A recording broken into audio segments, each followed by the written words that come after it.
हम लोग अधिकांश मौक़ों पर, अधिकांश क्या बल्कि पूरे जीवन में हम लोग अपनी खुशी के लिए दूसरों को माध्यम बनाते हैं कि कोई दूसरा मुझे खुश रखेगा, कोई आपको खुश नहीं रखेगा। खुशी को हम कभी मोबाइल फ़ोन में ढूँढते हैं, कभी रिश्तों में ढूँढते हैं, कभी मनोरंजन के दूसरे साधनों में ढूँढते हैं, कभी बहुत सारी ऐसी जीवन में बातें हैं जो हम सोचते हैं कि हम ये करेंगे या हमको ये मिल जाएगी तो हम खुश हो जाएंगे। ये सोच बिल्कुल निराधार है। कई लोगों ने तो अपने जीवन में ये नियम बना लिया है कि हम तो तभी खुश रह पाएंगे जब कोई दूसरा मुझे सुखी रखेगा, खुश रखेगा।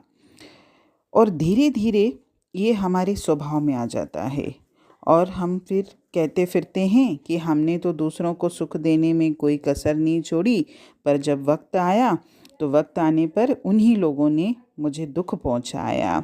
और ये आरोप जो हम लगाते हैं दूसरों के ऊपर, ये एक तरफ अशांति को ही जन्म देता है। क्योंकि जब हम किसी और से उम्मीद रखते हैं, जब मेरे मन में ये भावना होती है कि कोई दूसरा मुझे खुश रखेगा और वो आपकी उम्मीद पूरी नहीं होती है, तो आप तो दुखी हो गए ही होगे, अशांति आएगी आपके अंतर में। और इसी उधेड़-बुन में जीवन जीते हुए जाने अनजाने अब हम लोग दुःख ढूँढने में जैसे ऐसे लग रहा है माहिर होते जा रहे हैं। एक आदत सी हमको पड़ गई है कि हम चुन-चुन कर दुखों को अपने जीवन में जोड़ते जा रहे हैं। मतलब स्वभाव ही हमारा ऐसा बन गया है, सोच ही हमारी ऐसी बन गई है कि जीवन में सब कुछ होते हुए भी मैं खुश नहीं हूँ। क्यों खुश नहीं हूँ? कभी अपने आप से प्रश्न तो पूछो आप। घर परिवार में अगर कोई उत्सव है, कोई सेलिब्रेशन है, कोई शादी ब्याह का मौका है, कोई खुशी का मौका है, लेकिन अगर दुखी रहने की जिनकी आदत होती है ना, वो तो कहीं न कहीं बैठ के खुशी के मौक़ों में भी दुःख ही तलाश करते हैं। और मिल भी जाए, वाक़ई में उनको दुःख मिल भी जाता है, क्योंकि अगर आप कहते हैं ना कि खुशी तलाश करोगे तो खुशी मिलेगी, दुःख तलाश करोगे तो दुःख ही मिलेगा। और ऐसे लोग जिनका ये स्वभाव है हर बात में दुख तलाश करते हैं, तो उनको अगर वो ज़रा सी बात दुख वाली मिल भी जाती है ना, तो इसका कारण वो खुद को नहीं मानते हैं कि मैंने इसमें नेगेटिविटी ढूंढी, मैंने उसमें दुख ढूंढा, मैंने इसमें गलत बात ढूंढी। वो खुद को दोष नहीं देते, इसका कारण भी वो दूसरों पर ही थोपते हैं। और इस सब की शुरुआत सिर्फ एक ही बात से होती है कि हमने अपने आप को कभी खुश किया ही नहीं।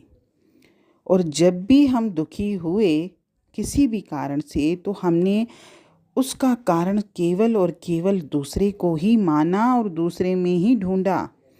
हमारे पास स्वयं को खुश रखने की न जाने कितनी संभावनाएं हैं, कितनी प्रकृति की तरफ से अखुट बातें हैं, अखुट परिस्थितियां हैं खुशी की, जो जिनको पाकर मैं खुश रह सकता हूँ। और वो परिस्थितियां परमात्मा ने मेरी झोली में दी भी हैं। इस संसार में कौन है ऐसा जिसके पास खुश रहने के साधन नहीं हैं? क्योंकि खुशी कभी भी वैसे भी साधनों में, परिस्थितियों में या रिश्तों में नहीं होती। खुशी मेरे अंतर का भाव होता है, और जिसका अंतर खुश नहीं है तो उसको तो बाहर आप कितने भी उत्सवों में बिठा दो, कितनी भी खुशी के मौक़ों में बिठा दो, वो कभी भी खुश नहीं होगा। और वो क्या चाहता है, अगर मतलब वो दुखी होता भी है तो ऐसे लोगों से अगर हम कारण पूछें कि भाई आप दुखी क्यों हो, तो वो दुख का कारण दूसरों के बारे में ही बताएगा कि मैं इसकी वजह से दुखी हूँ। और ये बल्कि जो बोलता है वो व्यक्ति गलत बोलता है कि कोई किसी को दुखी कर ही नहीं सकता। दुखी हम अपने भावों से होते हैं, अपने विचारों से होते हैं, अपनी उम्मीदों से होते हैं जो हम दूसरों से लगा के रखते हैं, और वो पूरी नहीं होती तो हम दुखी हो जाते हैं। इस प्रकृति में कितने तरीके हैं हम खुद को प्रसन्न रखें, खुश रखें, शांत रखें, सुखी रखें, न जाने कितने तरीके हैं। कभी अकेले में बैठकर अपना मूल्यांकन तो करिए कि भाई मैं वाकई हूँ कौन, मैं कर क्या रहा हूँ, मेरे जीवन में इतनी अच्छी परिस्थितियाँ होते हुए भी मैं दुखी क्यों हूँ। प्रश्न पूछिए अपने आप से। और जब हम एकांत में बैठकर अपने आप से बातें करेंगे, अपने से ये पूछेंगे, तो हम खुद ही पाएंगे तो हमारे पास तो खजाने भरे हुए हैं खुद को खुश रखने के।